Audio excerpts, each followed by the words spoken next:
তোর আর বড় ভাইয়ের মধ্যে বিষয়টা এগিয়েছে পারবি? তিতিরের হাতে থাকা চিরুনিটা প্রায় পড়ে যাচ্ছিল।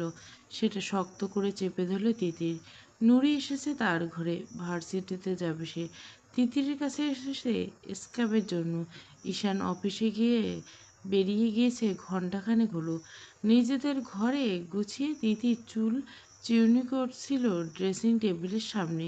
পিছনে তার স্কার্ফটা ট্রায়াল দিচ্ছিল নুরি। আচমকা এহেন ব্যক্তিগত প্রশ্নে ভীষণ অপ্রস্তুত হলো মেয়েটা। রক্তিম আভা এসে ছেয়ে গেলেও ফর্সা মুখখানায় বোনের ইতস্ততা নুরি বুঝেছে। বিষয়টি স্বাভাবিক করে ফেলার জন্য নরম স্বরে বলল, না মানে তোদের বিয়েটা যেভাবে হয়েছিল তারপর এতগুলো দিন পেরিয়ে গেল, বড় ভাইয়ের মুখে বলে তোর দায়িত্ব নেবে, ভালো আছিস তোরা। কিন্তু আমার প্রশ্ন হলো, সবাইকে সেটা জানাতে সমস্যা কী? আই মিন তোদের বিয়ের বিষয়টা, সেটা কেন বারবার লুকিয়ে রাখছে? দায়িত্ব, বিয়ে মানা, এই বিষয়গুলো দিদার মন রক্ষাতে নাকি নিজের মন থেকে? দিদি ঠোঁট টিপে হাসছে, জড়তার সাথে ধীর গতিতে হাত চলছে চুলে। নুরি এক পলক ঘড়ির দিকে দেখল। নিশি তৈরি হয়ে ডাক দিলেই বের হতে হবে। তিতির পাশে গিয়ে বসলো বিছানায় এক কোণায়। শান্ত সুরে বলল, তোমার সম্পর্কের অগ্রগতি আমরা বুঝতে পারছি না। বড় মামা বিষয়টা নিয়ে বিরক্ত। শুধু সে নয়, বাড়ির সকলেই। তিতির হাতে চিরুনিটা রেখে ওন্না এক কোণা হাতের মুঠোয় নিয়ে মিহি গলা বলল, সেরকম কিছু না ছোট আপু। তোমার ভাই জানাতে চাচ্ছে না, তার পিছনে কারণগুলো ফেলনা নেই। আমি জোর করিনি তার জন্য। সেটা না হয় বাইরের বিষয়। কিন্তু আমি যেটা বললাম, তোদের ব্যক্তিগত সম্পর্ক, স্বামী স্ত্রীর ঘনিষ্ঠতা, এটা তো ঘরের বিষয়, চার দেওয়ালের বিষয়। সেটা এগোচ্ছিস না কেন তোরা? কথাটা বলে নুরি নিজ উদ্যোগে তিতিরের হাতটা নিজের হাতেই মুঠোয় নিল।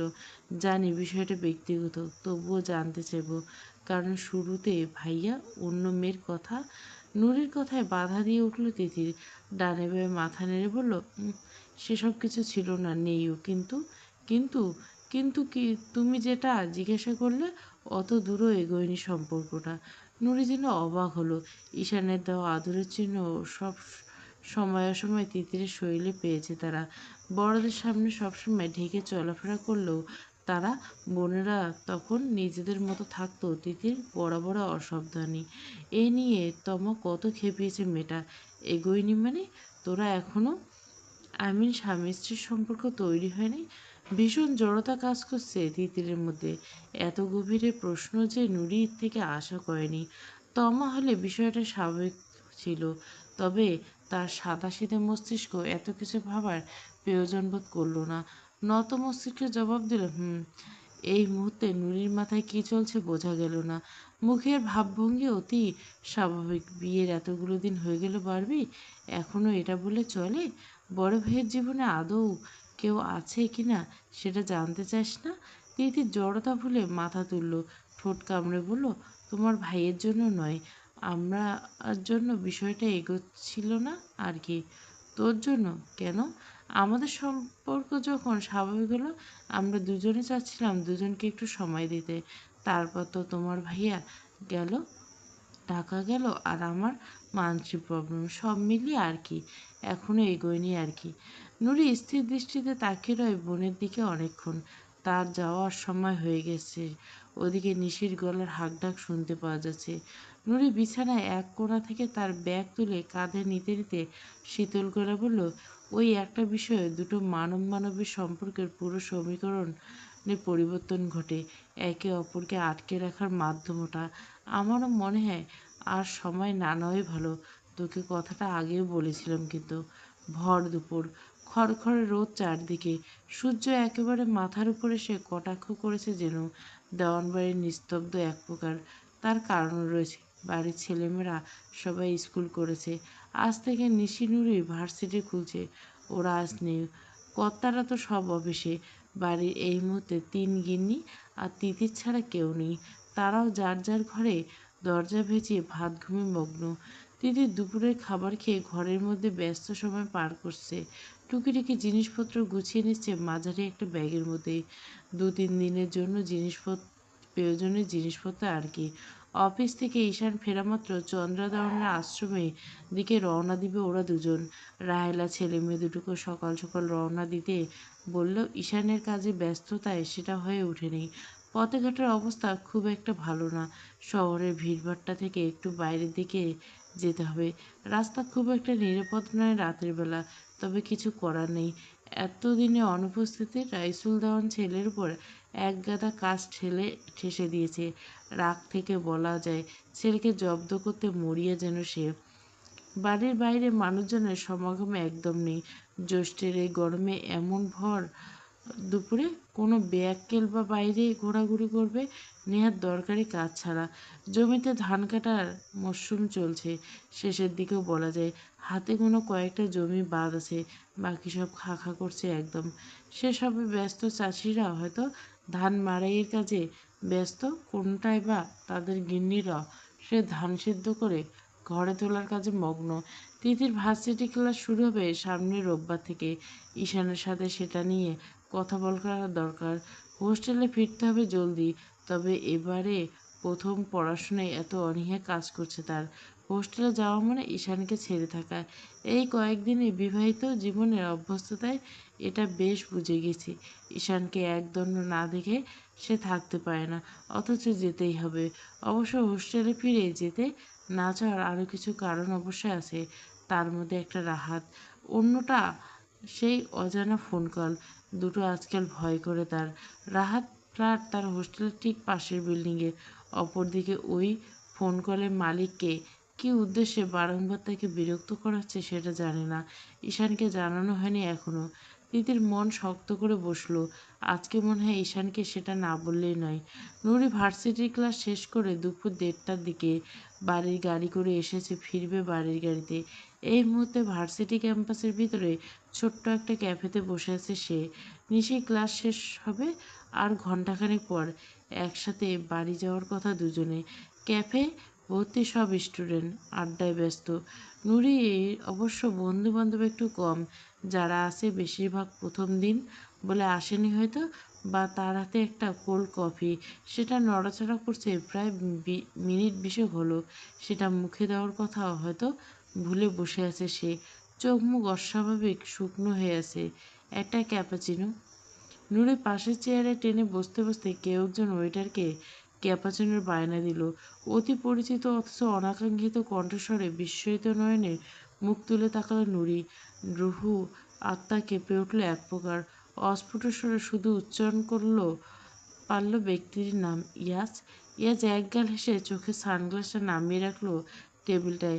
শার্টের উপরে বোতাম এক হাতে আলগা করতে করতে অস্থির ভঙ্গিতে বলল, চোখ মুখ নিদারুণ ক্লান্তি এনে বলল, প্রচণ্ড গরম জান, অথচ কি খাটনিটা খাটতে হচ্ছে তোমার বোনটার জন্য। নূরের মুখ রক্তশূন্য, ভয়ার্ত চোখে এদিক ওদিক। কেউ ওদের খেয়াল করছে না। ইয়াজের মাথায় একটা কালো ক্যাপ, মুখ অর্ধেক ঢাকা আছে। অস্থির মন নিয়ে খুঁজল পরিচিত মুখ কাকে পাবে, আর কার বা আশা করছে সে। ইয়াস নুরির হাতের কোল্ড কফিটা নিজের দিকে টেনে নিয়ে চুমুক দিতে দিতে বলল, যা জানতে চাচ্ছিলাম জান। নুরি পাথর হয়ে বসে থাকে, শ্বাস নিতে ভুলে গেছে যেন। ইয়াস তো আজ আসার কথা ছিল না, কোথা থেকে এসে হাজির, আবার কোন মতলবে বা এসেছে। ঈশান আর তিতির আজ বাড়িতে থাকবে না, আবার কোনো ঝামেলা ঘটাবে লোকটা। নুরি ভাঙা ভাঙা আওয়াজে বলল, your sister is still fresh. ইয়ানের অশ্লীল ইঙ্গিতে গা রিরি করে উঠে নুরির। লোকটার শরীরে কড়া পারফিউমের ঘ্রাণ, শ্বাসকষ্ট হচ্ছে তার, অস্বস্তিতে মিশে যাচ্ছে। নুরি জবাব না পেয়ে ঈশানের কণ্ঠস্বর খানিকটা কঠিন শোনালো এই যাত্রায়। চাপা ধমকে জিজ্ঞাসা করলো, তোমার ভাই ছুঁয়েছে আমার তিতিরকে? নুরি মাথা নিচু করে ডানে বায়ে মাথা নাড়তেই বিজয়ের হাসি ফুটল ইয়াজের চোখে মুখে। নিজের খসখসে হাতটা এগিয়ে রাখলো নুরির হাতের উপর। বিদ্যুৎ স্পষ্টের মতো কেঁপে উঠল নুরি। ভালোবাসার অনুভূতি নয়, ঘৃণায়। আলগোছে হাতটা সরিয়ে এলো। তুমি এখানে কি করছো? আমি তো জানতাম বিষয়টা। ভাবলাম নিজে গানে প্রত্যক্ষভাবে শুনে আসি, তাছাড়া তোমাকে মিস করছিলাম কি না। নূরের মুখের কোনো ভাবান্তর হলো না। ঘাবড়ে আছে সে এখনো। লোকটার চরিত্র সম্পর্কে যা টের পেয়েছে, নিশিকে সামনে পেলে আবার কি থেকে কি করে বসবে? নুরি যথাসম্ভব শান্ত স্বরে বলল, ঠিক কি করলে তুমি আমাকে আর আমার পরিবারকে মুক্তি দিবে বলতে পারো? কোন পাপের শাস্তি দিচ্ছ তুমি আমাকে? ইয়াস বাঁকা হাসলো, গলার স্বর খাদে নামলো। পাবলিক প্লেসে কৈফিয়ত চাওয়ার সাহস করছে জান? হাতি কাদায় পড়লে চামচিলকেও লাথি মারে ইয়াস। দেওয়ানদের সাথে লাগতে এসো না, নিশ্চিহ্ন হয়ে যাবে। ইয়াস আওয়াজ করে হাসলো। তার অর্ডার করা ক্যাপাচিনো চলে আসলো। নুরি কোল্ড কফির মগটা ঢেলে দিল, নিজেরটাতে আয়েশ করে চুমুক দিল। অস্তিত্ব থাকলে তো নিশ্চিন্ত করা যায় জান। যার অস্তিত্ব নেই তাকে ধরাছোঁয়া কি এতই সহজ? আর কে ধরবে? তোমার ভাই? সে তো নিজেই মরীচিকায় ডুবে আছে। নুরির চোখ জ্বলজ্বল করে উঠল রাগে ঘৃণায়। তার ভুলের জন্য আজ কি এই মাসুল দিতে হচ্ছে? হয়তো তাই। নুরি আশেপাশে আবার তাকালো। ক্যাফে ভর্তি মানুষ। নিশি রাস্তায় আরও কিছুক্ষণ সময়। এই লোকটাকে সরাতে হবে এখান থেকে। নুরি পুনরায় একই প্রশ্ন করতে ইয়াজের মুখে হাসি মুছে কেমন গম্ভীর হলো, যেন গভীর চিন্তায় মগ্ন। কি করলে তোমাকে মুক্তি দিব? কি করলে বলো তো? নুরি সরু চোখ করে তাকিয়েছে। সে খুব ভালো করে জানে ইয়াস শেষমেশ কি চাইবে, কাকে চাইবে। হলেও তাই। নুরির ধারণাকে সত্যি করে ইয়াস বাঁকা স্বরে বলল, তোমার বোনকে কষ্ট করে একটু আমার বেড অব্দি আনার ব্যবস্থা করে দিলে হবে। তোমার ভাই এখনো ছোঁয় নেই বলে কথা। ঈশান আশার দেওয়ানের বউ আমার আদর, আমার বিছানায় গুঙাবে কাতরাবে, এর থেকে বড় প্রাপ্তি আর কিছু হয় নাকি? হয় না তো। ওকে এনে দাও, আমি নিজের থেকে নিয়ে আসলে ঘন্টাখানেক ব্যাপার হবে সেটা। কিন্তু কেন করছি না বলো তো? তোমার ভাইকে একটু নাচাতে আমার খুব ভালো লাগে। বলা বাহুল্য, তোমার ভাই আমাকে কম হ্যারাস করছে না। সমানে সমানে ব্যাপার স্যাপার, বুঝলে যান? নুরি দীর্ঘশ্বাস ফেলল। সে তো জানতই আগে বা পরে ইয়াজের উত্তর একই থাকবে। অথচ বিগত তিনটে বছর পাগলের মতো ভালোবাসে গেল লোকটাকে। ঘুণা করে বুঝতে দেয়নি তাকে। উপরে ব্যবহার করলো, ভিতর সাজাচ্ছে তাদের ধ্বংসাত্মক পরিকল্পনা। নুরি দুহাতের টেবিলে ঝুঁকে এলো ইয়াজের দিকে। ওকে পেলে আমাকে তো সব চুক্তি তুলে নিবে তুমি, মুক্তি দিবে স্বাচ্ছন্দ্যে। ওকে নিয়ে আমি ভেনিস হব। এদিকে তোমার পরিবার আবার আগের মতো হয়ে যাবে। ভাইকে নতুন একটা বিয়ে করবে, নিজে বিয়ে শাদী করবে, সুখের সংসার বানিয়ে ফেলবে। সব ওকে তখন, ভালো না? ওকে, ডিল ডান। পাবে তুমি তিতিরকে। আমি কথা রাখবো। তিতিরকে তুলে দিব তোমার হাতে। তার বদলে চুপচাপ কারো ক্ষতি না করে আমাদের মুক্তি দিয়ে চলে যাবে তুমি। এ মুখ আর এ জীবনে হবে না। গাড়ির এসি চলছে ফুল দমে। যদিও তিতির ছটপটে হাত বারবার নামিয়ে দিচ্ছে গাড়ির কাজ। আর ঈশান বিরক্ত দৃষ্টি দিচ্ছে ওর দিকে। ঈশান অফিস থেকে ফেরামাত্র দেরি করেনি। তিতির সব গুছিয়ে রেখেছিল। ঈশান ফেরামাত্র রওনা দিয়েছে অনেকটা পথ। বের হতে এশার রক্ত পার হয়ে গেছে। আরও বেশি দেরি হলে পৌঁছাতে বেশ রাত হবে। ওদিকে চন্দ্রা দেওয়ান অবশ্য বলেছিল রাত থেকে রওনা না দিয়ে কাল সকালে না হয়। তবে ঈশান সেসব শোনার পাত্র নয় মোটো। ভূত প্রেত বলা হোক বা মানুষ, সেসব পরোয়া কবে করেছে? তাদের এলাকায় রাস্তা পার হয়ে গাড়ি মেন রোড ধরে চলছে। বাইরে সুন্দর শীতল বাতাস। রাতের বেলা জার্নি করার মজাই আলাদা। রাতের পরিবেশ অন্যরকম থাকে। তবে ঈশান কাজ নামাতে না দেয়। বড্ড ক্ষেপে আছে তিতির। বাইরে এত সুন্দর বাতাস থেকে এরকম বন্দির মতো এসি নিয়ে বসে থাকার মানে হয় কোনো? আপনি বড্ড একরোখা ঈশান ভাই। কিছুক্ষণের জন্য একটু গ্লাস নামাতে দিলে কি এমন মহাভারত অশুদ্ধ হয়ে যায়? ঈশান জবাব দেয় না। মন মস্তিষ্ক এমনিই চটে আছে আজকে। অফিসে বাবার সাথে এক দফা ঝামেলা হয়ে গেছে। সেখানে সারাদিন কাজের প্রেশার, বাবার সাথে অশান্তি। বাড়িতে এসে একদণ্ড বসার সময় পায়নি। আবার মেয়েটাকে নিয়ে রওনা হয়ে গেছে। এতটা পথ ড্রাইভ করে যেতে হবে, এর মধ্যে সব কিছু অসহ্য লাগছে। দিনে দুবার করে শাওয়ার না নিলে শান্তি লাগে না তার। আর এদিকে এই গরমে আজ সারাদিন একবারও শাওয়ার নেওয়া হয়নি। দুপুরে লাঞ্চ করা হয়নি। সকালের পর কফি খাওয়া হয়নি। ঈশানের জবাব না পেয়ে আর চোখে তাকায় তিতির। লোকটা ভীষণ। অফিস থেকে ফেরার পর একটা কথাও বলেনি তার সাথে। কী হয়েছে জিজ্ঞাসা করতে একটা অগ্নিদৃষ্টি দিয়ে চুপ করিয়ে দিচ্ছে তাকে। কারণে অকারণে ক্ষেপে থাকে লোকটা। না বললে সমাধান হবে কি করে? তিতির আর কথা বাড়ায় না। কথায় কথায় এত ধমক শুনতে কারোই ভাল লাগে না। লোকেশন দেখে ঈশান। প্রায় 2.5 ঘন্টার পথ। পথের দূরত্ব বেশি না হলে রাস্তার দুর্গতির জন্য যাতায়াত খুব কষ্টের।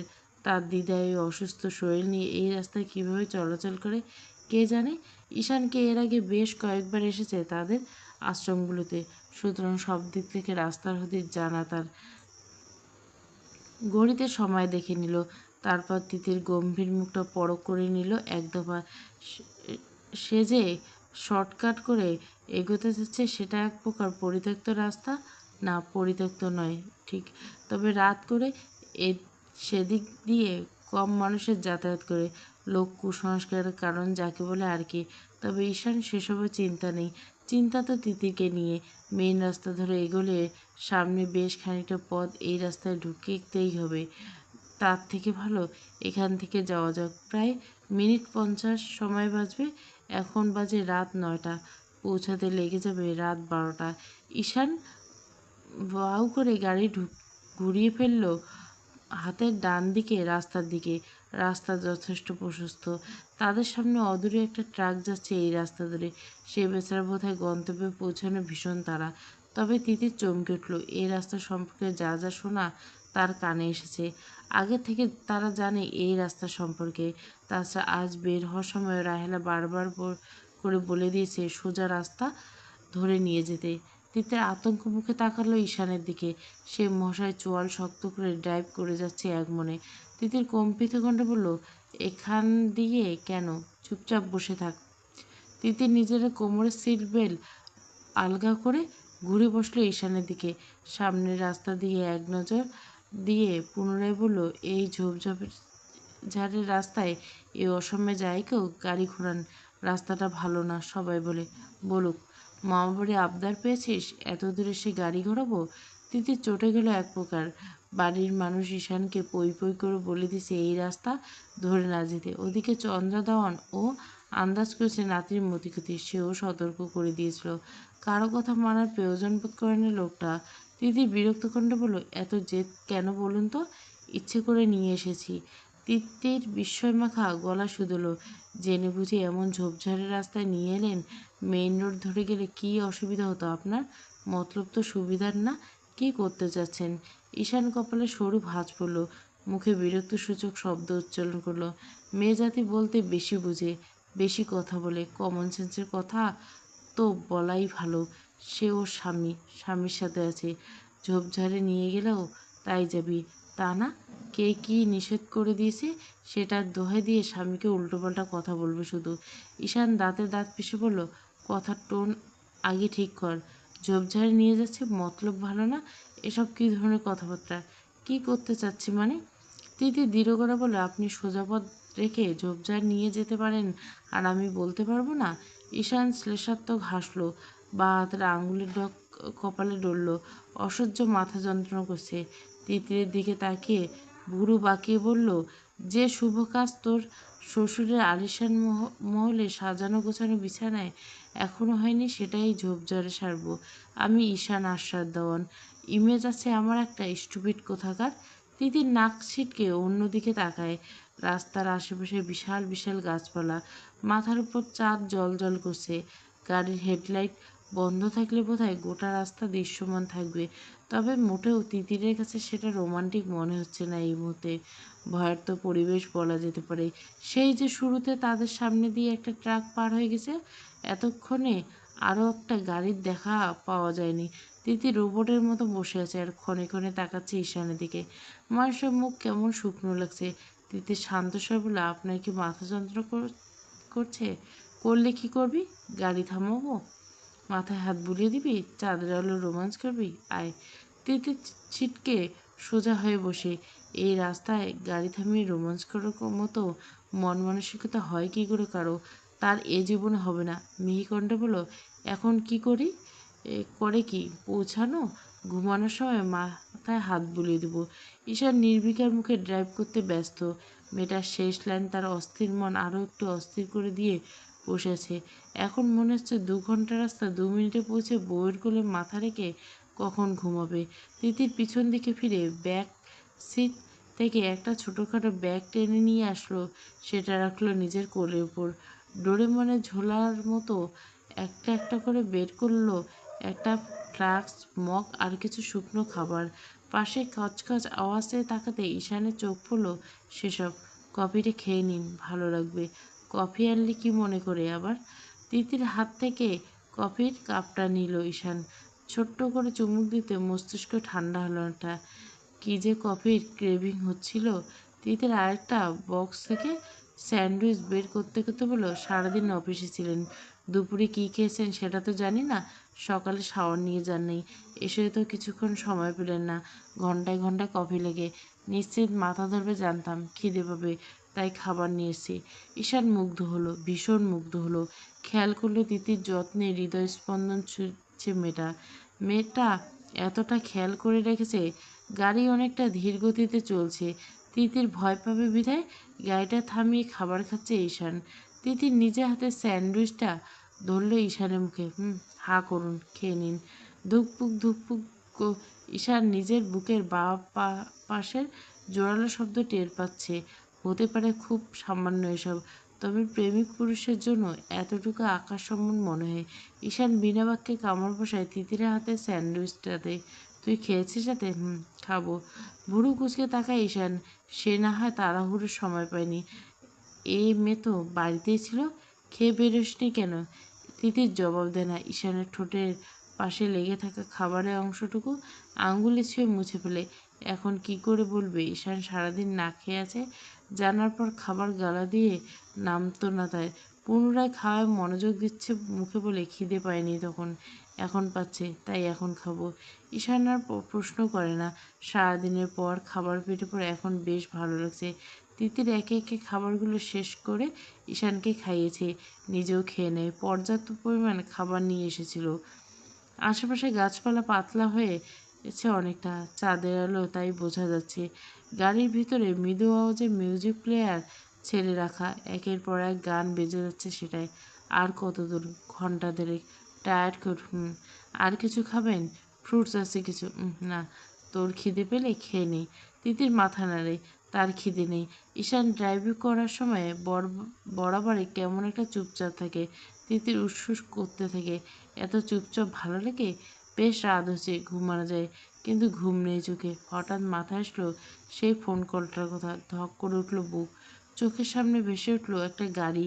কানে বাজলো গগন বিদারী চিৎকার চেঁচামেচি। কেঁপে উঠল তিতির। ঈশানকে বলা দরকার। কোনো সমস্যা? কিছু লাগবে? ঈশান খেয়াল করলো মেয়েটা নড়চড় করছে। তিতির বড় শ্বাস টেনে বলল, আপনাকে কিছু বলতে চাই। ঈশান ভাই, বল, শুনছি। আমি যখন ক্লাস 10-এ পড়ি তখন আমার স্কুলের সামনে একটা অ্যাক্সিডেন্ট হয়। গাড়িটা সম্ভবত ব্রেক ফেল করছিল, তেড়ে আসছিল আমার দিকে, কিন্তু ঠিক আমার সামনে, কয়েক হাত সামনে থেকে আচানক ঘুরে যায়। রাস্তার কিনারে একটা বাচ্চা মেয়ে ফুল হাতে দাঁড়িয়েছিল। গাড়িটি সোজা তার উপর তুলে দেয়। একে একে সেদিনের সব ঘটনা খুলে বলে। সেদিনের পর থেকে মানসিক ট্রমা, তার চাচা ডাক্তার, সবার চেষ্টায় এতগুলো দিন পর সুস্থ হয়েছে। সে সময় রাহাত বেশ সাহায্য করেছিল তিতিরকে। সেই রাস্তা থেকে জ্ঞানহারা অবস্থায় তিতিরকে হাসপাতালে নিয়ে যায় স্বয়ং রাহাত। ঈশান গভীর মনোযোগ দিয়ে ভুরু কুঁচকে শুনে যাচ্ছে এসব। এসব তার অজানা নয়। ইয়াস তাকে বলেছিল। গাড়িটা যে ইয়াস ছিল তাও ঈশান জানে। তিতির এবার আসলো সেই ফোন কলের কথায়। এবার কেঁপে উঠল ঈশানের হাত। গাড়ি থেমে গেল আচমকা। তিতিরের দিকে তাকিয়ে ব্যস্ত গলা বলল, আগে কেন বলিসনি? তিতির আমতা আমতা করলো খানিকটা। মিনমিন গলা বলল, আপনি সেদিন ঢাকায় ছিলেন, আপনাকে চিন্তায় ফেলতে চাইনি। ঈশানের কপালের রগ ফুলে ফেঁপে উঠছে আচমকা। রাগী বলে বলল, আর কি বলছি? আমার জন্য নাকি মেয়েটার অ্যাক্সিডেন্ট দায়ী আমি? আচমকা ফুঁপিয়ে উঠল তিতির। এই বিষয়টা কুড়ি কুড়ি খাচ্ছিল তাকে। ঈশান রেগে থাকতে পারল না। তিতিরের কান্না নরম করে ফেলল তাকে। বুকে এলো তিতিরের দিকে, আদুরে ভঙ্গিতে নিজের পুরুষালী হাতের স্পর্শ করলো তিতিরের ঘাড়ে। টেনে আনলো নিজের দিকে, নিজের গালে গড়িয়ে পড়া নোনা জল। আলতো চুমু খেলো মেয়েটার চোখের পাতায়। You are not guilty. কিচ্ছু করিস নাই তুই, তোর জন্য কিচ্ছু হয়নি, কাঁদছিস কেন? তিতির দুহাত ততক্ষণে ঈশানের পেটের কাছে শার্টের অংশ ধরা। ওই ফোন কলগুলো পাওয়ার পর থেকে অপরাধ বোধে চূর্ণ বিচ্ছিন্ন হয়ে যাচ্ছিল সে। কান্নামাখায় বলে বলল, গাড়িটা আমার দিকে আসছিল, আমাকে বাঁচাতে নাকি ওই মেয়েটার? ঈশান তিতিরের মাথা টেনে চেপে ধরল নিজের বুকে। গাড়িটা তিতিরকে চাপা দিতে আসছিল। কথাটা যতবার কানে এসে হৃদয় থমকায় তার। তার থেকে বড় কথা, মেয়েটার সাথে যা হচ্ছে সবাই ঈশানকে শাস্তি দেওয়ার জন্য, তার পরিবারকে আঘাত করার জন্য। তখন না হয় বিন্দুমাত্র অনুভূতি ছিল না মেয়েটার প্রতি, আর এখন না তো কখনো ভেবেছিল এই মেয়েটা তার বউ হবে। কিন্তু হয়েছে, সেটাই হয়েছে। ভাগ্য তাদের কোথা থেকে কোথায় এনে এক করে দিয়েছে। মেয়েটাকে হারানোর কথা ভাবতে পারে না ঈশান। তার মরুভূমির জীবনে এক পশলা বৃষ্টি হয়ে নেমেছিল এই নারী। প্রেমহীন জীবনে প্রথম বসন্তের ছোঁয়া দিয়েছে এই মেয়ে। জোরজবরদস্তি বিয়ে রূপ নিয়েছে মাতাল প্রেমে। আজকাল কঠিনভাবে টের পায় সে। তিতির ফুপিয়ে কান্নায় কেঁপে উঠছে ঈশানের বুক, ভিজে উঠছে শার্টটা। মেয়েটা পোকা। তিতির ফুপিয়ে কান্নায় কেঁপে উঠছে ঈশানের বুক, ভিজে উঠছে শার্টটা। মেয়েটা প্রকাশ না করে কতটা মানসিক যন্ত্রণা মনে চেপেছিল ভাবতেই বুকটা দুমড়ে মুচড়ে উঠল ঈশানের। সিল্কি চুলে হাত বুলোতে বুলোতে, আমি বলেছিলাম তোকে আমি অন্ধকারের মানুষ তিতির। আমার সাথে সংসার করতে গেলে অনেক কিছুর মুখোমুখি হতে হবে তোকে। তিতিরের কান্না থামে আচমকা। ওই ঘটনার সাথে ঈশানের সম্পৃক্ততা কোথায়? তার উত্তর দিল ঈশান নিজে। লোকটা আমার শত্রু তিতির। আমার থেকে তোকে দূরে করতে মরি আসে। তবে আর কোনো খারাপ হতে দেব না আমি কারোই সাথে। আগলে রাখবো তোকে। যে কোনো মুহূর্তে যখনই মনে হবে দুনিয়ার এই জঘন্য রূপ তুই দেখতে পাচ্ছিস না, সহ্য করতে পারছিস না, এই বুকটা সবসময় তোর জন্য। এখানে চুপটি করে মুখ লুকোবি, বাকি সব সামলে নেব আমি, কেমন?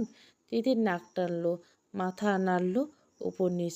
ঈশান শুকনো চুমু আঁকল তিথিরের মাথায়। এসব নিয়ে ধীরে সুস্থে বসে আমরা আলোচনা করব, কেমন? আশ্রমে পৌঁছাতো তারপর তিতির খেয়াল হলো অনেকক্ষণ যাবৎ এখানে থেমে আছে তাদের গাড়ি। রাত গভীর হচ্ছে, অথচ এই জঙ্গলের রাস্তা এখনো পার হতে পারেনি তারা। তিতির পাশে রাখা ব্যাগ ট্যাগ ঈশানের হাত দিয়ে ব্যাক সিটে রাখতে ঘুরল। নিজের কান্নামাখা মুখটা ওড়নায় মুছে নিল তিতির। মুখের সামনে থেকে ওড়না সরাতে আচমকা চোখ পড়ল সামনে।